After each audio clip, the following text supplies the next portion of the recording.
Hi, I'm Jason from Wired to Fish, and I want to talk to you today about the new product from Lowrance SpotlightScan.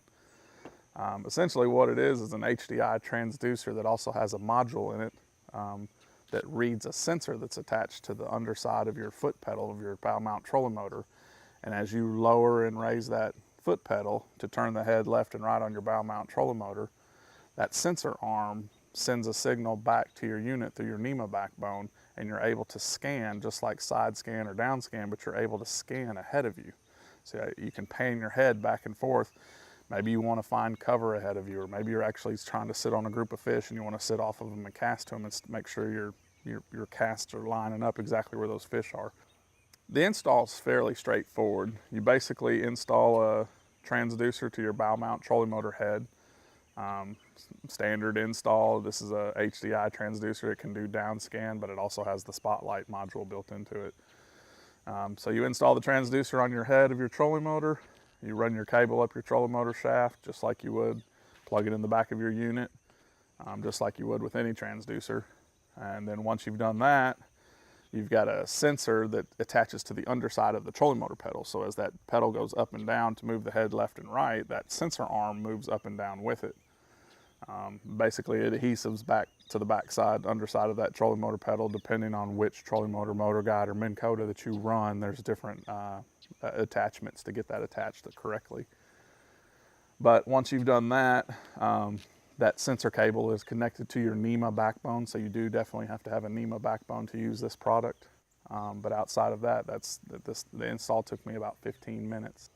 All right, so once I get on the water, what I want to do, I want to go into my screen here, and I want to go into, I'm going to hit my Pages button, I'm going to hit Settings, Devices, and then under Device I want to scroll down to the SLS 100, that SpotlightScan 100 module. I'm going to click that. Then from here I want to choose either Minn Kota or Motor Guide, whichever my pedal is, and then I want to click the Calibrate button. That's going to kind of set it up for the trolling motor that you're using. Once I've done that, I want to go back out and I want to put my head in the water, pointed straight, and then look at my spotlight scan. Okay, once I've got my spotlight scan screen up, I want to sync how that arrow on my trolling motor head is pointed with how the spotlight scan's reading. And you'll notice here we have an option here where you can go in and set your offset.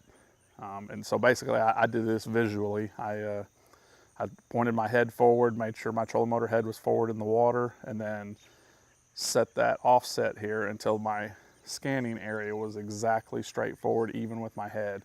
Once I've done that, then I want to pan back and forth a couple times and make sure it's staying consistent with my head. That way I know if I scan left with my head, I'm pointing left with my spotlight scan. So that'll help you for use on the water. I've been using the product for a couple months.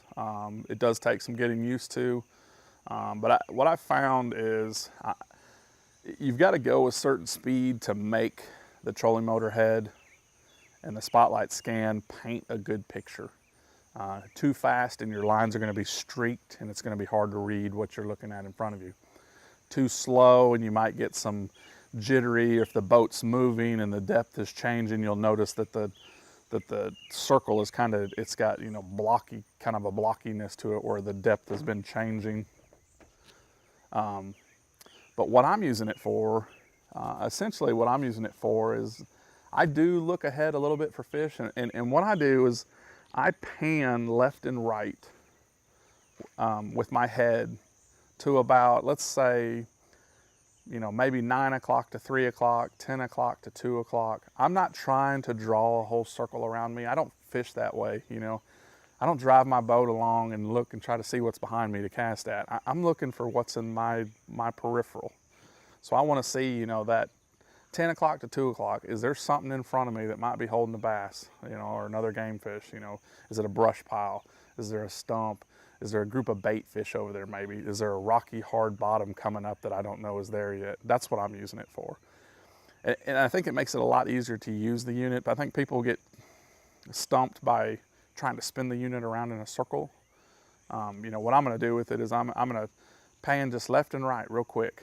Is there something in front of me to cast at? Nope, okay. You know, I'm gonna make my next cast, ease up the bank a little further. I'm gonna make a little quick sweep. Is there something in front of me? Okay, there's a stump right there. I'm gonna line it up, make my cast, and try to bring my bait right by that stump. So that's what I found, and I'm not so much worried about it painting a beautiful, great picture. I wanna make just a quick little, steady sweep in that 10 to 2 area and see if something shows up in front of me. Is it a fish? Is it a piece of cover? Like I said, I'm looking for targets, whether that's fish or something that would hold a fish. So again, Lowrance Spotlight Scan, very handy tool for anglers to be able to see what's ahead of you in the water.